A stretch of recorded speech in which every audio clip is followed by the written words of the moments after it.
They know it. None of them is denying the legal, the constitutional provision. But some arrogance in office.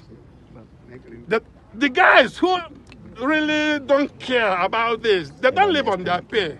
They have properties all over. They think they have accumulated enough that could carry them for life. Yeah, but there are peasant masses within the veteran community. The vast majority of us are affected. That is the real issue. Just let's be moving. No. You cannot stop here. You cannot. We are not blocking road. We are doing the we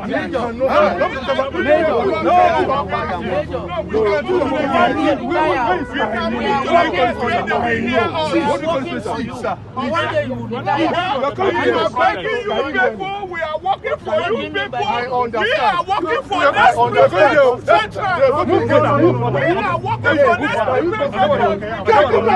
we can't be mad. We can't be mad in our country. I want to say, it's a good day to die. Today is a good day to die. Today is a good day to die. Please, wait.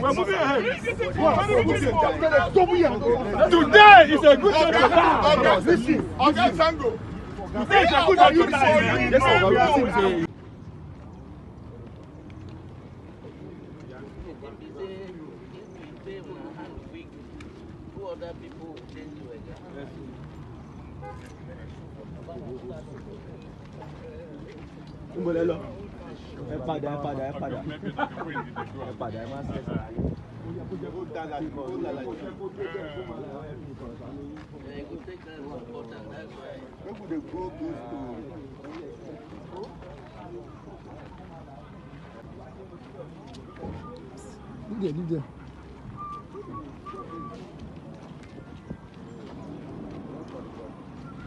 Why should the people stop us?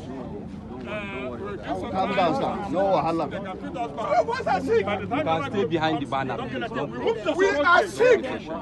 We need medical help. Nigeria will serve for 35 years. We need medical help, sir. My child, that's the majority I'm displaying. Without majority, I can't stand here. I will die with you. Okay, it's not well. The system is wrong. Let us not play eye service. It's okay, Pape. Pape, it's okay. The eye service is too open. It's okay, Pape. It's okay, Pape. We are political. We are not in politics. We are saying Nigerian veterans must be heard. Be patient, Pape. Be patient. Nigerian veterans must be heard. Somebody gonna cheat you. They need to stomach you not cry. The stomach you not cry. Why? Person gonna cheat Let you. the heaven fall today. We must see them. We must end today. You do not see us. We must see the president. Big office. They don't live on their pay. They have property all over. It's okay. No problem. Because they don't want to do the adjustment that is constitutional and legal right. This is the issue. The recent increase in pay.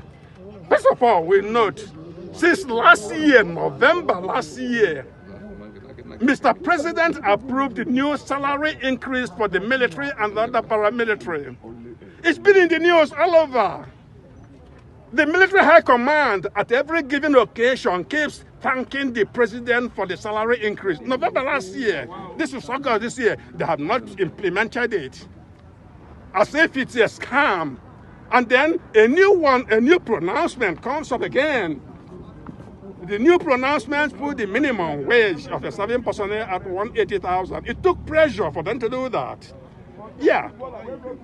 If they have discarded the one of last year as if it never existed, and they want to implement this new one that places the minimum wage at about 180,000, if they want to implement it by law, Constitution, and the Armed Forces Act, there should be consequential adjustment, that is increase in the pay of pensioners, to meet up at par.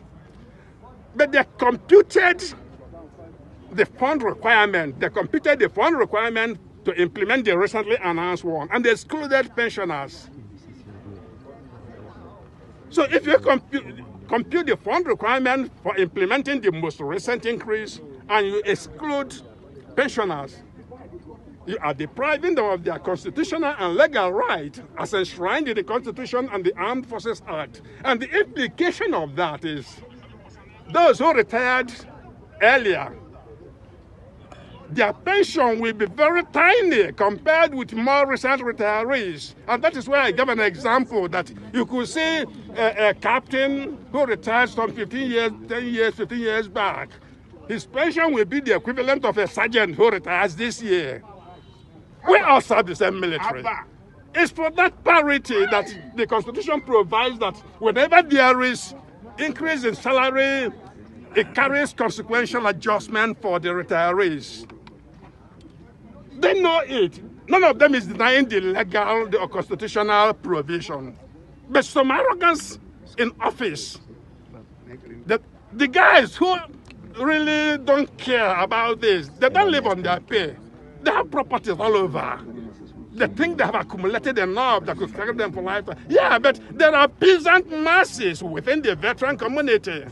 The vast majority of us are affected. That is the real issue.